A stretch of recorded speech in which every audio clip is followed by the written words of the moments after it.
Tense पढ़ा रहा था। इससे पहले मैं एक वीडियो बना चुका हूं, डिस्क्रिप्शन में आपको लिंक मिल जाएगी, अगर नहीं देखी है तो अभी देख लीजिए। तो पिछली वीडियो में हम लोगों ने बात की थी कि टेंस के 3 प्रकार होते हैं, प्रेजेंट, पास्ट एंड फ्यूचर, और इन्हीं 3 प्रकारों को 4-4 भागों में बांटा गया है और टोटल मिलाकर के ये हो गए 4 तिया 12। और इन्हीं 12 भागों को समझाने का मैंने आज वादा किया था, तो जरूर समझाऊंगा। लेकिन उससे पहले मैं आपको बता दूं, अगर ये 12 भाग आपने समझ लिए तो पूरे टेंस समझ लिए, क्योंकि सारे टेंस इन्हीं 12 भागों में है दोस्तों। लेकिन ये 12 भाग हमें आसानी से समझ में आए, इसके लिए मैं सुविधा करना चाहता हूं। नहीं समझ सकते? सब्जेक्ट, ऑब्जेक्ट और वर्ब, ये 3 नाम आपने कहीं ना कहीं, किसी ना किसी, कोई ना कोई जगह पे जरूर सुने होंगे। इन तीनों में सबसे महत्वपूर्ण चीज है वर्ब। वर्ब को हम हिंदी में बोलते हैं क्रिया, या कह लो कोई काम। सब्जेक्ट का मतलब कोई भी व्यक्ति, जैसे मैं, तुम, रमेश, सुरेश, गीता, सीता वगैरह वगैरह। और ऑब्जेक्ट का मतलब कोई चीज, कोई वस्तु। अब ये तीनों मैंने बता दिए। तीनों समझ में आने के लिए हमको एग्जाम्पल लेने पड़ेंगे। पहला एग्जाम्पल मैं लेता हूं, मैं फुटबॉल खेलता हूं। I play football. इसमें आई सब्जेक्ट है, फुटबॉल ऑब्जेक्ट है और प्ले वर्ब है, क्रिया है। अब आपने वर्ब की फर्स्ट, सेकंड और थर्ड फॉर्म का नाम तो सुना ही होगा। ये किस काम आती है, समझाता हूं। देखिए, अभी हमारे पास वाक्य है, मैं फुटबॉल खेलता हूं, आई प्ले फुटबॉल। इसमें प्ले जो है ये वर्ब है और प्ले वर्ब की फर्स्ट फॉर्म है। अब मान लो इसी की जगह हमारे पास वाक्य होता कि मैं फुटबॉल खेलता था, तो ये फर्स्ट फॉर्म जो है वर्ब की, ये बदल जाती सेकंड फॉर्म में, यानी कि प्ले की जगह प्लेड हो जाता। I played football. यहां पे सब्जेक्ट चेंज नहीं हुआ, ऑब्जेक्ट चेंज नहीं हुआ, सिर्फ वर्ब की फॉर्म चेंज हुई। फर्स्ट फॉर्म से वर्ब की सेकंड फॉर्म हो गई, प्ले बन गया प्लेड। तो आई प्लेड फुटबॉल, मैं फुटबॉल खेलता था। तो अब शुरू करते हैं इन 12 भागों को समझना। अब यार पहले तो ये इंडेफिनेट वाले समझ लेते हैं, प्रेजेंट इंडेफिनेट, पास्ट इंडेफिनेट और फ्यूचर इंडेफिनेट। तो पहले हम समझते हैं प्रेजेंट इंडेफिनेट। हाँ, तो अब इसको मैं एग्जाम्पल देकर के समझाऊंगा। 3 टाइप के मैं आपको इसमें एग्जाम्पल्स दूंगा, अफर्मेटिव, नेगेटिव और इंटेरोगेटिव। जैसे हिंदी में बोले तो सकारात्मक, नकारात्मक और प्रश्नवाचक। और उसके बाद कुछ इंपॉर्टेंट रूल्स है, वो याद करने हैं। उसके बाद ये भाग कंप्लीट। तो शुरू करते हैं। मैं किताबें पढ़ता हूं, आई रीड बुक्स। यहां पे मैं सब्जेक्ट हूं, किताबें ऑब्जेक्ट है और पढ़ना एक क्रिया है, यानी कि वर्ब है। तो सब्जेक्ट आई, पढ़ने का रीड, वर्ब रीड और object books, I read books. चलिए इसी को नेगेटिव में बनाते हैं। मैं किताबें नहीं पढ़ता हूं, I do not read books. यहां पे ये डू नॉट क्यों आया ये मैं बाद में समझाऊंगा, लेकिन अभी इतना समझो कि यहां पे आई वही सब्जेक्ट, रीड वर्ब और किताबें बुक्स ये ऑब्जेक्ट। इसी का हम लोग एक इंटरोगेटिव एग्जांपल लेते हैं। इंटरोगेटिव यानी कि प्रश्नवाचक। क्या मैं किताबें पढ़ता हूं, डू आई रीड बुक्स। चलिए अब यहीं से ही हम लोग नियम चालू करते हैं। सबसे पहला नियम ये कि यहां पे डू पहले क्यों आया।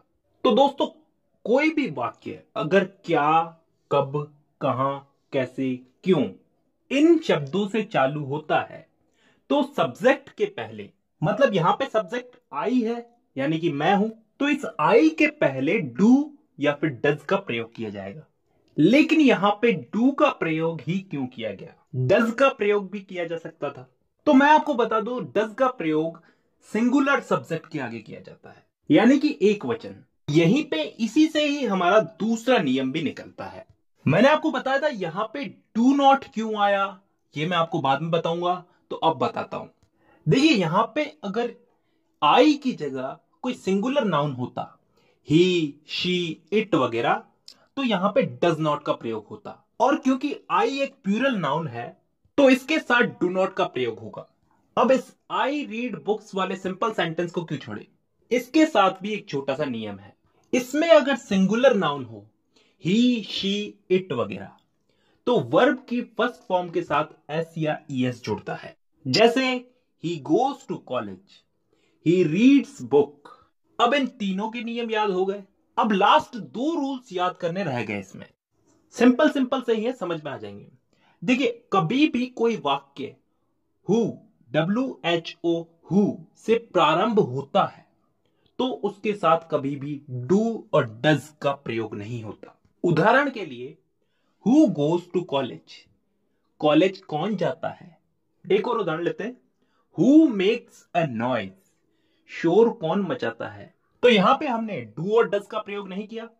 अब एक लास्ट नियम और याद कर लो, कभी भी डू और डज, वाक्य में कभी भी डू और डज हेल्पिंग वर्ब के रूप में यूज होता है तो मेन वर्ब के साथ एस या ईएस हटा दिया जाता है। भाई मेन वर्ब तो काम करना ही हो गया, खाता हूं, जाता हूं, पहनता हूं, नहाता हूं वगैरह वगैरह, और ये डू और डज तो हेल्पिंग वर्ब है ना, तो इनके लगने पे एस या ईएस हट जाएगा।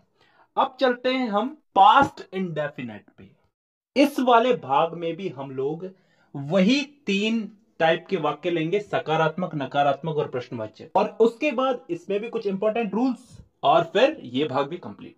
देखिए, सबसे पहले तो मैं आपको बता दूं, इस टेंस के अंदर कोई काम हो चुका है, बीते हुए समय में समाप्त हो चुका है, खत्म हो चुका है, उस काम को बताएंगे। उदाहरण लेके मैं आपको बताता हूं, तुम हिंदी बोलते थे, यू स्पोक हिंदी।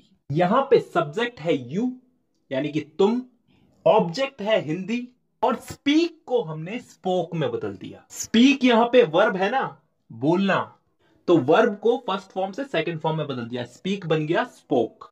अब यहीं पे ही हम लोग इस वाक्य को नेगेटिव में बदल के देखते हैं। करना कुछ नहीं है, तुम हिंदी बोलते थे को तुम हिंदी नहीं बोलते थे, you did not speak Hindi. अरे यहां पे डिड नॉट जुड़ गया और स्पोक बन गया स्पीक। हां, यही तो नियम है। नेगेटिव सेंटेंस में सब्जेक्ट के साथ में डिड नॉट जुड़ता है, कैसा भी सब्जेक्ट हो, सिंगुलर हो या फिर प्लूरल हो, और डिड नॉट लग गया तो फिर वर्ब की सेकंड फॉर्म हो जाएगी फर्स्ट फॉर्म, स्पोक बन जाएगा वापस से स्पीक। देखिए दोस्तों, डिड जहां भी जुड़ेगा, डिड जहां भी जुड़ेगा वहां पे सेकंड फॉर्म फर्स्ट फॉर्म में बदल जाएगी। अब इसी को ही हम इंट्रोगेटिव में बदल के देखते हैं, यानी कि प्रश्नवाचक में बदल के देखते हैं। तो कैसे बोलेंगे इसको, क्या तुम हिंदी बोलते थे, डिड यू स्पीक हिंदी। तो दोस्तों, अब यहां पे डिड पहले आ चुका है। प्रेजेंट इंडेफिनेट में हम लोग डू डज का प्रयोग कर रहे थे प्रश्नवाचक वाक्यों में, पहले हम डू डज ही तो लगा रहे थे ना, यहां पे हम डिड से वाक्य प्रारंभ करेंगे। डिड यू स्पीक हिंदी, और स्पीक यानी कि वर्ब की फर्स्ट फॉर्म, स्पोक नहीं है यहां पे, स्पीक है, तो स्पीक यहां पे इसलिए आया है क्योंकि डिड लग गया यहां पे, और डिड जहां भी लगेगा वहां पे वर्ब की फर्स्ट फॉर्म आएगी ही आएगी। ठीक है, ये तीनों वाक्यों में तीनों के नियम याद हो गए। अब एक लास्ट नियम और याद कर लो, पिछले वाला ही है, हु, WHO, हु से प्रारंभ होने वाले वाक्यों में डिड का प्रयोग नहीं करते। उदाहरण के लिए, कॉलेज कौन गया, हु वेंट टू कॉलेज, यहां पे डिड नहीं आया ना, और डिड नहीं आया तो वर्ब की फर्स्ट फॉर्म तो सेकंड फॉर्म में बदलेगी। हु वेंट टू कॉलेज, यहां पे वेंट जो है वर्ब की सेकंड फॉर्म है। Go went gone, go first form, second form went, और थर्ड फॉर्म गॉन। अब हमारा ये भाग भी कंप्लीट हो गया। अब हम चलते हैं अगले भाग में, यानी कि फ्यूचर इंडेफिनिट टेंस में। इसमें भी वही तीन टाइप के वाक्य, अफर्मेटिव, नेगेटिव और इंट्रोगेटिव, उसके बाद कुछ इंपॉर्टेंट रूल्स, और फिर आज की क्लास की छुट्टी। तो शुरू करते हैं। देखिए, इस वाले टेंस में भविष्य में होने वाले किसी भी काम, कोई सा भी काम हो, उसके लिए इस टेंस का उपयोग करते हैं। जैसे मैं अफर्मेटिव सेंटेंस में एक एग्जांपल लेता हूं, आप हिंदी बोलेंगे, यू विल स्पीक हिंदी, यहां पे विल लग जाएगा, विल, ठीक है, इसके साथ वर्ब की फर्स्ट फॉर्म लगेगी। देखिए यहां पे मैंने स्पीक बोला है, स्पोक नहीं बोला, तो बस इतना याद रखना है। देखिए, शैल और विल का उपयोग होता था पहले, लेकिन अब ये लफड़ा नहीं है, तो आप सिर्फ विल ही याद रखो, हर वाक्य में विल ही लगेगा। अब इसी को ही हम नेगेटिव में लेते हैं, आप हिंदी नहीं बोलेंगे, you will not speak Hindi. यहां पे कुछ फर्क दिखा आपको, यहां पे बस नॉट शब्द जुड़ा है। नॉट शब्द कहां जुड़ा है? विल के बाद और वर्ब से पहले। वर्ब क्या है हमारी यहां पे? स्पीक। काम तो स्पीक तो बोलना ही कर रहे ना, तो वर्ब से पहले नॉट लग गया, विल के बाद नॉट लगा है। अब एक इंट्रोगेटिव एग्जांपल लेते हैं। क्या तुम हिंदी बोलोगे? Will you speak Hindi? यहां पे क्या हुआ है? कुछ फर्क दिख रहा है? विल जो है ये आगे आ चुका है। इंट्रोगेटिव सेंटेंस में विल को सब्जेक्ट के आगे यूज करते हैं। आज की वीडियो में हमने प्रेजेंट इंडेफिनिट, पास्ट इंडेफिनिट और फ्यूचर इंडेफिनिट समझ लिए हैं। अगली वीडियो में मैं आपको प्रेजेंट कंटिन्यूस, पास्ट कंटिन्यूस और फ्यूचर कंटिन्यूस ये तीनों समझाऊंगा। तो दोस्तों आज की वीडियो में बस इतना ही। मुलाकात होगी आपसे अगली वीडियो में। तब तक के लिए धन्यवाद।